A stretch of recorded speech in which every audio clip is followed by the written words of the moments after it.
Today, we are going to learn how to use Google Classroom, both as a student and as a teacher. Right now, let us assume that I'm a class teacher, P7 Das Online. That's my Gmail ID and that's my password. Okay. I'm the teacher right now, so I'm logging in. I've put my Gmail ID and I put my password, and I and I click the next option. I click the next option to log in.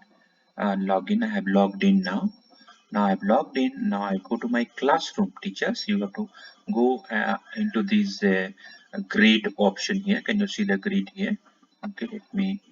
Here is a grid. Okay, and then go to, and once you click, you will see the classroom option. If you don't see the classroom option, scroll down and you will search for it and you will get it, and you can move it up. Like for example, if I want to move my Gmail up, I move my Gmail up. These are movable icons. So I put check the classroom.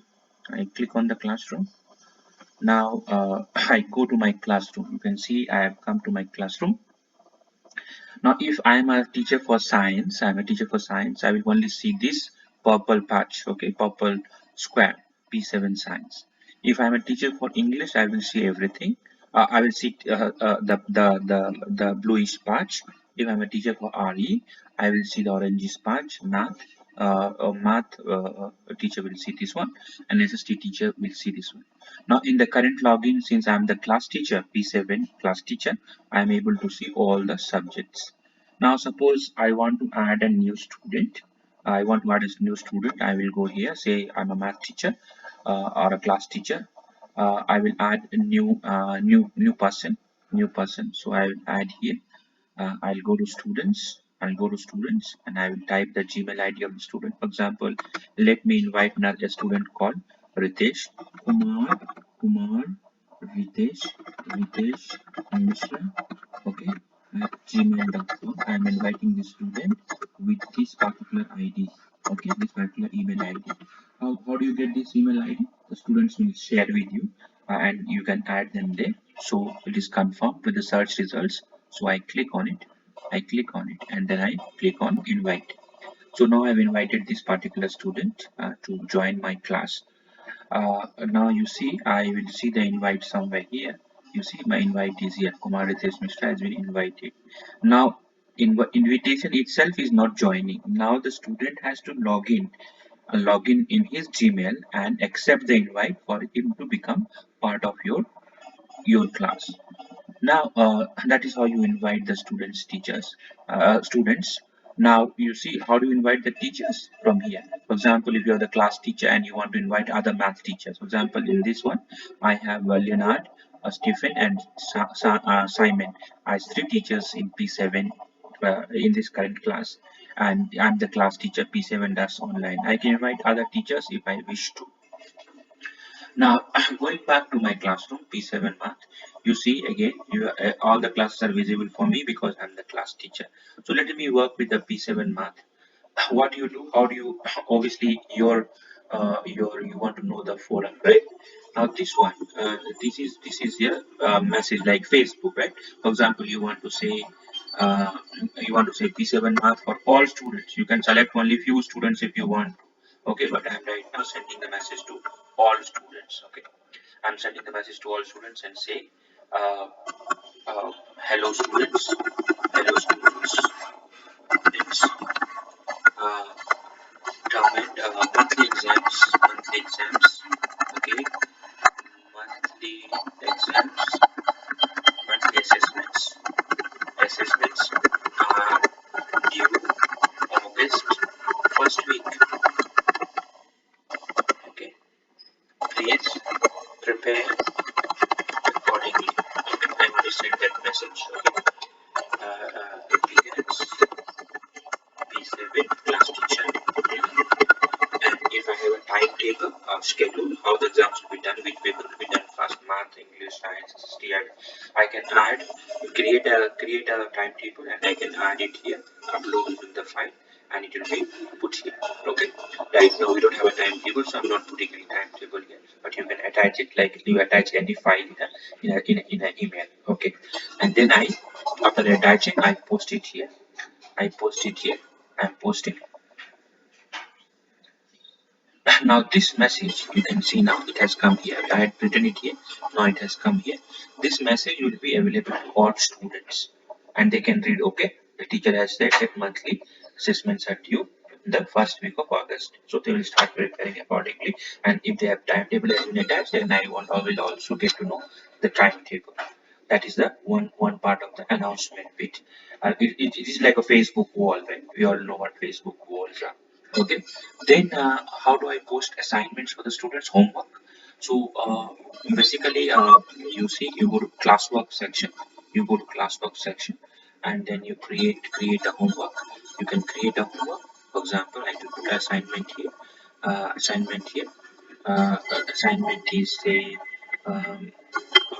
re- say reproductive system or say math base.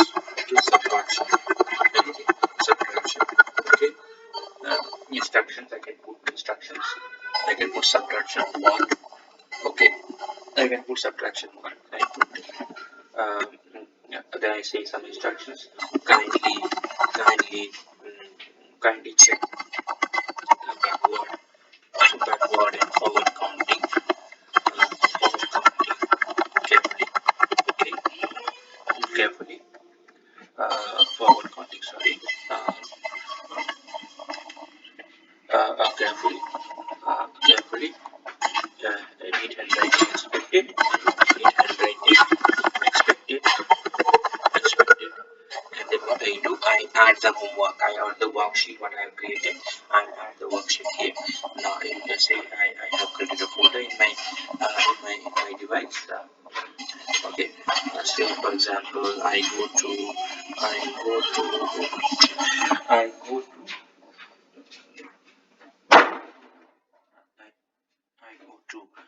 say here. Say I have a task folder.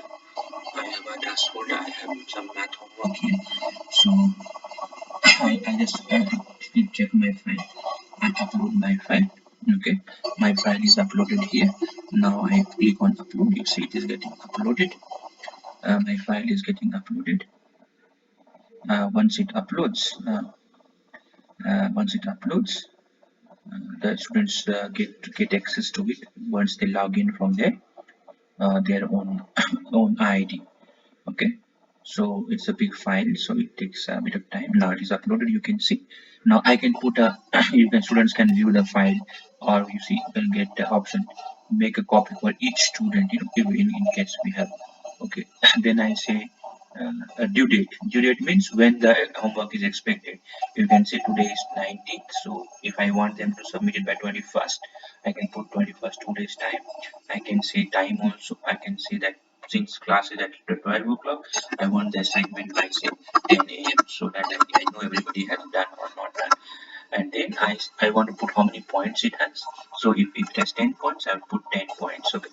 Okay, and the topic is already we can create a topic. We can also put a rubric on how the question will be marked, content, neatness, spelling mistake, you know, those kind of things. Use of formula, use of stepwise solving the problem. So you can put a rubric. For example, I can say stepwise solving 5 marks, correctness of the final answer 5 marks, and neatness 2 marks, uh, things like that. Okay, and I can create a rubric and attach the rubric, and that rubric will be visible to the students so they know that on what basis we will be assessed. So now now I can assign it. You see I'm assigning it. I've assigned it. You can see the here assigning my arrow there. Now you can see subtraction 1 has come, and that should, and when it is due July 21st by 10 a.m. it should be done. So that is how we are able to see, able to assign the work. Now how do I know whether it has been done or not? Then I go to say any of this. Okay, I go to subtraction. I see turned it. Three people have been assigned the work. Three people have been assigned the work, but you know what, nobody has done. So zero turned in. So I can view the assignment here. Okay, nobody has done. Who has got the work? Natukunda Ashura, Ayana done, Suma Chaudhary. So probably this is the mother of a child. Okay, so these have been assigned the work. but nobody has turned it because I've just assigned, so nobody has turned it. Okay. So once anybody completes the work, you will see that this comes like one person turned in, 2 person turned in, 3 person turned in. You will know who has submitted the work. Turning in means essentially submitting the work. Once you have that, then you can view it, and we will come back on how to mark the assignment. Okay. So at least now you know how to add a student, how to assign a work, and how it will be seen after assigning. Okay, and you know how to put the marking rubric, and you know how many points to put, and how to put the due date. Thank you for watching this video.